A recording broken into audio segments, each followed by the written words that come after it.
The doorbell rang at exactly 9:47 a.m. on a Saturday morning. I knew who it was before I even opened the door. Margaret Hendricks, our HOA president, stood on our porch with her clipboard clutched to her chest like a shield and her lips pressed into a thin, disapproving line. "Mr. Patterson," she said, not bothering with pleasantries, "we need to discuss your wife." I sighed, keeping my hand on the doorframe. "Good morning to you, too, Margaret. What seems to be the problem?" "The problem," she enunciated each word carefully, "is that woman you brought here. She doesn't belong in Riverside Estates." My jaw tightened. "That woman is my wife, Sarah. We moved in 3 months ago. You were at the closing." Margaret's face flushed red. "I'm aware of the timeline, Mr. Patterson, but several residents have complained. She doesn't fit the demographic of our community." "Demographic?" I felt my blood pressure rising. "You mean because she's black?" "I mean," Margaret sniffed, "that she clearly doesn't understand the standards we maintain here. She was gardening yesterday without proper HOA approval for her plant selections. She parks her vehicle in the driveway instead of the garage. And Margaret lowered her voice conspiratorially, she was seen carrying a weapon into the house last Tuesday." I almost laughed. "That's her service pistol, Margaret. She's required to carry it." "Exactly my point. We don't allow firearms in Riverside Estates. It's in the bylaws, Section 7, Paragraph 4. "No," I corrected. "Section 7. Paragraph 4 prohibits the discharge of firearms within the community. It says nothing about ownership. I read the entire HOA agreement before we moved in." Margaret's eyes narrowed.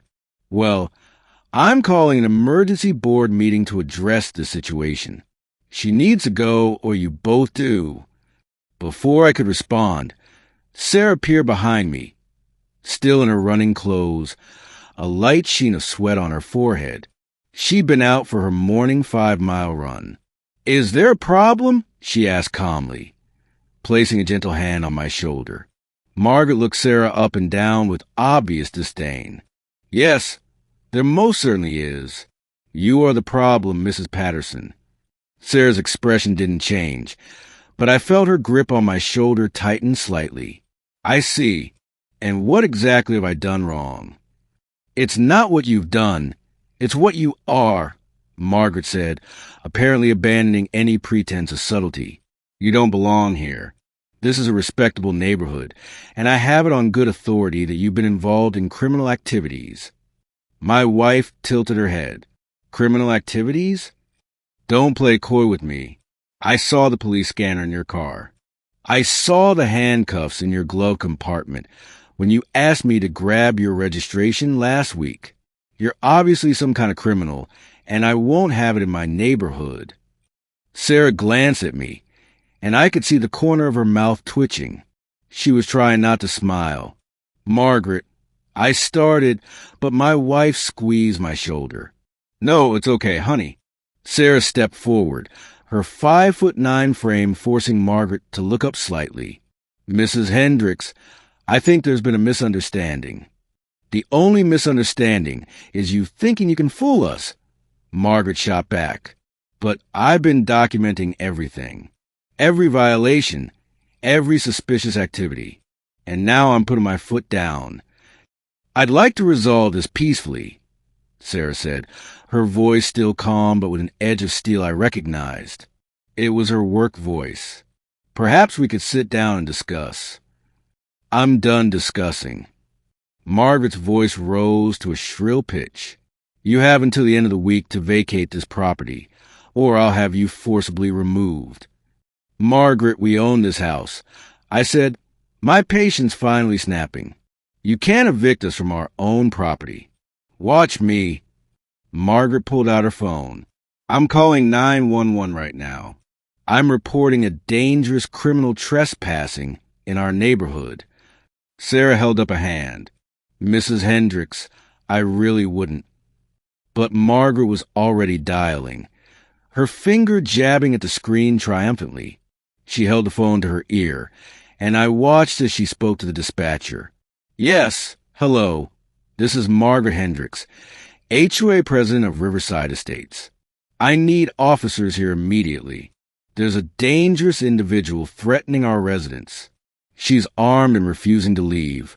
Yes, she's right here on the property at 2847 Lakeview Drive. Please hurry. She ended the call with a satisfied smirk. The police will handle you now. Sarah simply nodded. Okay then. The next 10 minutes were tense. Margaret stood at the edge of our driveway, arms crossed, while Sarah calmly went inside and changed into a fresh shirt. She came back out just as 2 patrol cars pulled up, lights flashing but no sirens. 4 officers stepped out, and I noticed them all pause when they saw Sarah standing on our porch.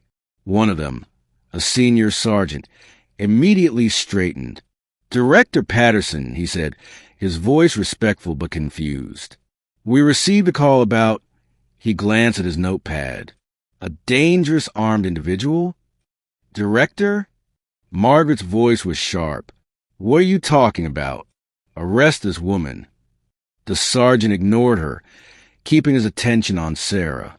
Ma'am, is everything all right? Sarah smiled, and it was the first genuine smile I'd seen since Margaret arrived. Everything's fine, Sergeant Reynolds. This is just a misunderstanding with our HOA president. She called 911 because she believes I'm a criminal. A criminal? Another officer, younger and clearly suppressing a grin, spoke up. Ma'am, with all due respect, Director Patterson is literally the director of the state police, Sergeant Reynolds finished. She oversees every law enforcement agency in the state, including us. The color drained from Margaret's face. What? Sarah pulled out her credentials. The gold badge catching the morning sunlight. Sarah Patterson, Director of State Police. I've held this position for 3 years.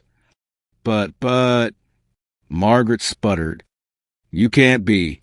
You're too young. You're black. Sarah finished calmly. Yes, I am. I'm also a graduate of the State Police Academy, holder of a master's degree in criminal justice, and the highest-ranking law enforcement official in the state. I've served for 18 years. Margaret's clipboard clattered to the ground. Sergeant Reynolds cleared his throat. Mrs. Hendricks, you should know that making a false 911 call is a misdemeanor offense. You told dispatch there was a dangerous, armed individual threatening residents. I thought. Margaret's voice was barely a whisper. You thought wrong, Sarah said firmly. Now I'm going to give you 2 choices, Mrs. Hendricks. 1, you can apologize for your discriminatory behavior, resign from the HOA board, and we can move forward as neighbors who stay out of each other's way. Or 2, I can file a formal complaint with the State Attorney General's office regarding your discriminatory housing practices, and we can let the courts sort out. I apologize, Margaret stammered, tears now streaming down her face. I'm so sorry. I was wrong. I was completely wrong. Sarah nodded. And the resignation? I'll submit it today. Good. Sarah looked at the officers. Gentlemen, thank you for responding so quickly. I apologize for the waste of your time. Not at all, Director, Sergeant Reynolds said. We're just glad everything's resolved. He shot Margaret a stern look. Ma'am, consider this a warning about false 911 calls. Don't let it happen again.